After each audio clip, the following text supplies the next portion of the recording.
नमस्कार प्रेक्षकांनो, लग्नानंतर होईलच प्रेम या मालिकेच्या येणाऱ्या भागामध्ये जबरदस्त असा ट्विस्ट येणार आहे. तर प्रेक्षकांनो, इथे काव्य आणि नंदिनी दोघीजणी मंगळागौर साजरी करून खऱ्या अर्थाने आपल्या संसाराला सुरुवात करतात आणि देशमुखांच्या घराला मनापासून आपलं घर मानतात आणि आपल्या कर्तव्याला सुरुवात करतात. तर इथे काव्याने आपल्या लग्नाला, आपल्या नात्याला एक संधी देण्याचा निर्णय घेतलेला असतो आणि त्याचमुळे इथे त्या नात्याची सुरुवात म्हणून तिने मंगळागौर साजरी केलेली असते. आणि इथे आता पारच्या आयुष्यातून रम्याला कायमस्वरूपी तिने आऊट केलेलं असतं आणि त्याच्याबरोबर सुखाने संसार करण्याचा निर्णय घेतलेला असतो. त्यामुळे प्रेक्षकांनो, पुन्हा एकदा काव्याने रम्याला तोंडावरती पाडलेले असते आणि तिचा प्लॅन फ्लॉप केलेला असतो. तर येणाऱ्या भागामध्ये कशा पद्धतीने गोष्टी घडत जातात आपण सविस्तरपणे बघूया. तर प्रेक्षकांनो, इथे मानिनीचं स्वप्न लवकरच पूर्ण होणार आहे. तिला आपल्या मुलांचे सुखी संसार बघायचे असतात. त्यामुळे तिने इथे नंदिनी आणि काव्या या दोघींना आधीपासूनच सांगितलेलं असतं की तुम्ही दोघीजणी फक्त इथे या घरातल्या सुना नाही, तर माझ्या लेकीसुद्धा आहात. तुम्ही मला सोडून जाण्याचा निर्णय कधीच घेऊ नका. तुम्ही जर इथून गेलात ना, तर मी जिवंतपणी मरून जाईन, असं इथे मानिनी आपल्या दोन्ही सुनांना म्हणालेली असते. तुम्ही फक्त इथे पार जीवाच्या बायका नाही, तर माझ्या मुलीसुद्धा आहात. त्याच्यामुळे तुम्ही पुन्हा या घरातून कधीच जाण्याचा निर्णय घेऊ नका, नाहीतर मी तर जिवंतच राहणार नाही, असं मानिनी म्हणते. तेव्हा काव्य आणि नंदिनीला कळलेलं असतं की मानिनी काकू आपल्याबरोबर किती इमोशनली कनेक्टेड झालेले आहेत. त्यामुळे इथे काव्य आणि नंदिनी आता 6 महिन्यानंतर आपण वेगळं होणार आहोत या गोष्टीचा विचार करणं बंद करतात. आणि जेव्हा इथे आता विक्रम काका आणि मानिनी यांची ॲनिव्हर्सरी होते आणि त्यावेळेला इथे मानिनी लग्नाचं महत्त्व असं काही समजावून सांगते. लग्नाला आपण इथे संधी द्यायची नसते, तर प्रत्येक दिवशी आपण लग्नाला संधी देत असतो, असं ती म्हणत असते. आणि ती लग्न झालेल्या नवरा बायकोने द्यावी, तेव्हाच ते नातं टिकतं, असं त्या म्हणतात. तेव्हा इथे विक्रम काका आणि मानिनी लग्नाचं महत्त्व जेव्हा इथे प्रत्येकाला समजावून सांगतात, तेव्हा काव्य आणि नंदिनीला कळलेलं असतं. म्हणजे त्या दोघींनाच नाही, तर जीवा आणि पार्थलासुद्धा, त्या चौघांनासुद्धा कळलेलं असतं की आपण आपल्या लग्नाला निदान एक संधी तरी दिली पाहिजे. मग त्या नात्याला नाव तुम्ही काही द्या, म्हणजे नवरा बायकोचं द्या, नाहीतर मित्रमैत्रिणींचं द्या, पण नातं हे टिकलं पाहिजे आणि त्यासाठी आपण प्रयत्न केले पाहिजे. तर इथे डिव्होर्स फाईल फक्त झालं आहे, डिव्होर्स झाला तर नाही आहे ना. त्याच्यामुळे हे जे काही 6 महिने आपल्याला दिलेत ना, त्या 6 महिन्यांमध्ये आपण वेगळे कसे होणार, यापेक्षा आपलं नातं टिकणार कसं, याकडे आपण लक्ष दिलं पाहिजे, त्याला जास्त महत्त्व दिलं पाहिजे. तर प्रेक्षकांनो, इथे नंदिनी आता लग्न झाल्यापासून सुनेची कर्तव्य पूर्ण करते. पण मध्यंतरी जे काही जीवाच्या बाबतीत झालेलं असतं, त्यांच्या गैरसमजमुळे तिने टोकाचा निर्णय घेतलेला असतो की आता आपण इथे डिवोर्स घ्यायचाच. पण नंतरला इथे जीवाचे प्रयत्न बघितल्यानंतर कुठेतरी तिला समजतं आणि त्यांच्यातले जेव्हा गैरसमज दूर होतात, तेव्हा तिला कळतं की जीवालासुद्धा डिवोर्स नको आहे. त्यामुळे आता आपण हे नातं टिकवलं पाहिजे. जर त्यांना डिव्होर्स नको आहे, तर मग मी इथे घाईघाईमध्ये माझं नातं का तोडून टाकू? हा निर्णय बदलला पाहिजे. त्यामुळे ती आता जीवाकडे सारखं आपण डिव्होर्स घेतला आहे, डिव्होर्स घेतला आहे, हे बोलणं ती बंद करते. आणि आता 6 महिन्यांमध्ये एकमेकांना सोडून जाण्यापेक्षा एकमेकांबरोबर राहता येईल का, याचा विचार करूया, असं ठरवलेलं असतं. तेव्हा प्रेक्षकांनो, इथे आता काव्यासुद्धा एक संधी देण्याचा विचार करते, पण तिचं मत हे लगेचच बदलत असतं. त्यामुळे इथे आता तिची मैत्रीण अनिका तिला समजावत असते की इथे चष्मा लावूनसुद्धा जर माणूस आंधळा असेल, तर त्याला काय म्हणायचं, मूर्ख की बावळट? तेव्हा ती म्हणते, का झाले तरी काय? तेव्हा अनिका म्हणते, अगं काव्या, तुला चष्मा लावूनसुद्धा कळत नाही आहे का? पारसारखा मुलगा तुला मिळाला आहे, त्याची रिस्पेक्ट कर ना, त्याच्याकडे जास्त लक्ष दे.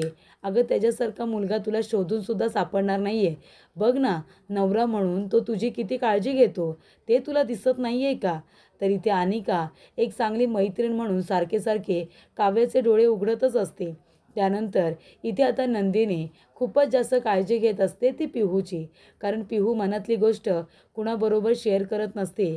पण आता फायनली इथे आता नंदिनीने पिहूला चित्र काढायला सांगितलेलं असतं आणि त्याच्यामध्ये तुला ज्या गोष्टीची भीती वाटते ना, ते तू ह्या चित्राद्वारे या आता पेपरवरती काढ.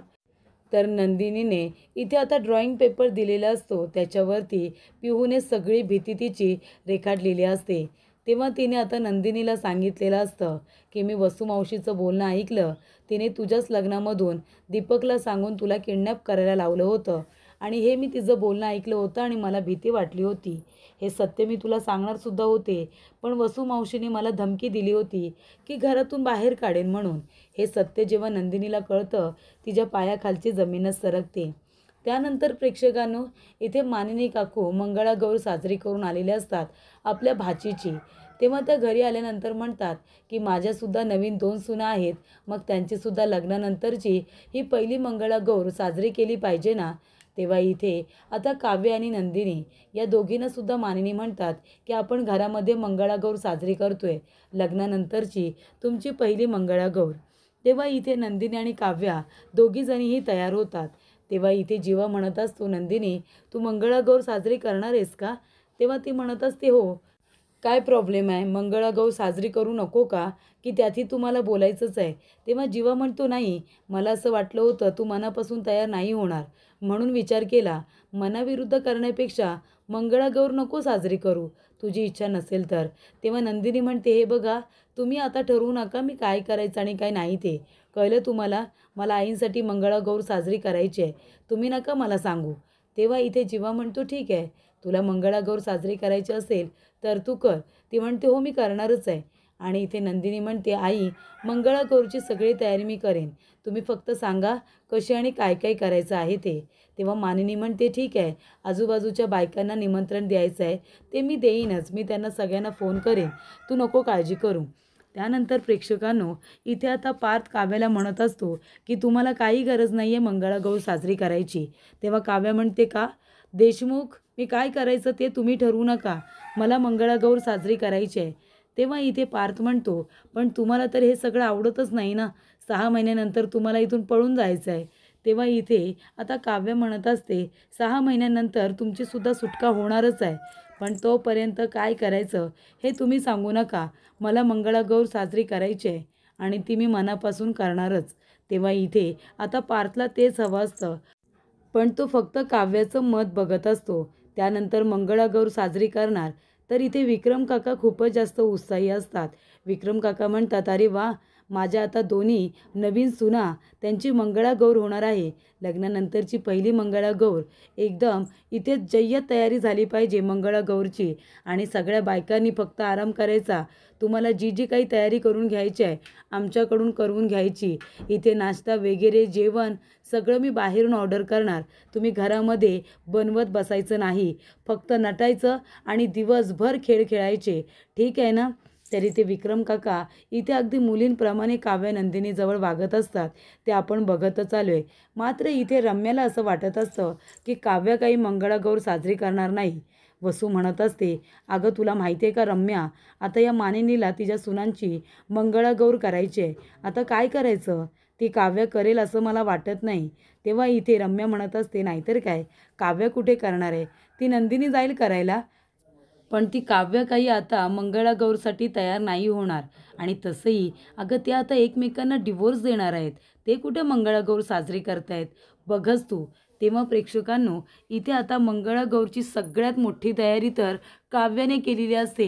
सगळीकडे डेकोरेशनची जबाबदारी तिने घेतलेली असते. त्यानंतर मेन्यू काय ठेवायचा, त्याचबरोबर साड्या कशा नेसायच्या, इथपर्यंत सगळी तयारी उत्साहाने काव्यानेच केलेली असते. सकाळी लवकर उठून ती इथे तयार झालेली असते, छान नटून थटून ती बाहेर येऊन उभी राहते. तेव्हा प्रेक्षकांनो, रम्याचे डोळे आता मोठेच होतात. रम्याला काव्याकडून हे अजिबात अपेक्षित नसतं. तेव्हा इथे अनेकाने सुद्धा काव्याला समजावलेलं असतं की पार्थ हिरा आहे, त्याच्यामुळे ह्या हिराला ना गमावू नकोस, कारण जर तू एखाद्या माणसाला जो तुझ्यावरती खूप जास्त प्रेम करतो आणि त्याला तू दुखावलंस आणि जो हर्ट झाला आणि तुझ्यापासून दूर झाला ना, तर तो तुझ्याकडे पुन्हा डुंकूनसुद्धा बघणार नाही.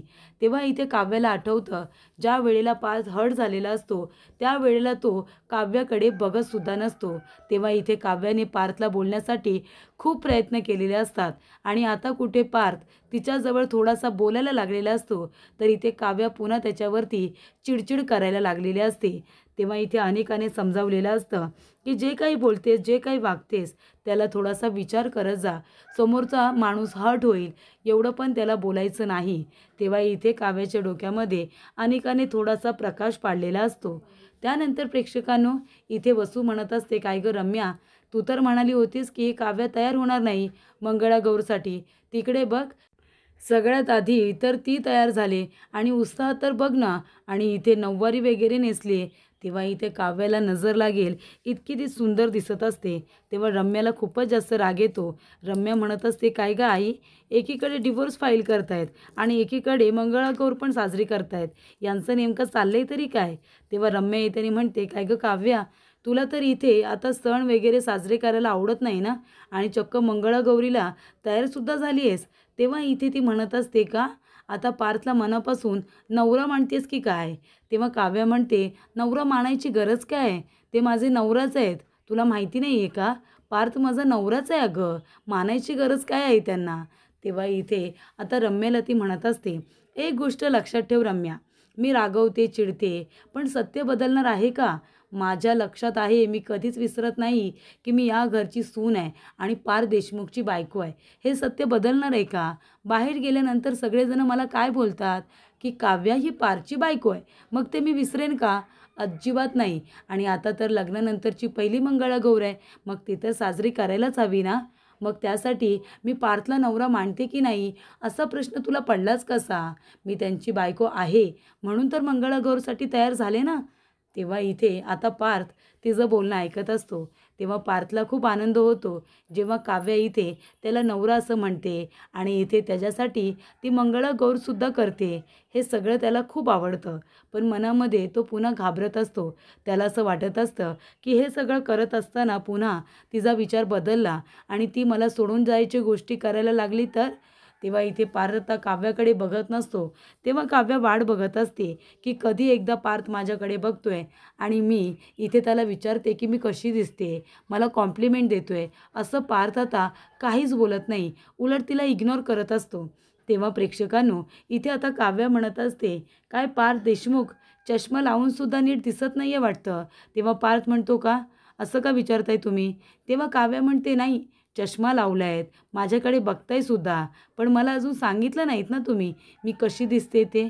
तेव्हा पार्थ म्हणतो, "अच्छा, म्हणजे तुम्ही माझ्या कॉम्प्लिमेंटची वाट बघताय का?" तेव्हा काव्या म्हणते, "नाही, नाही, असं नाही.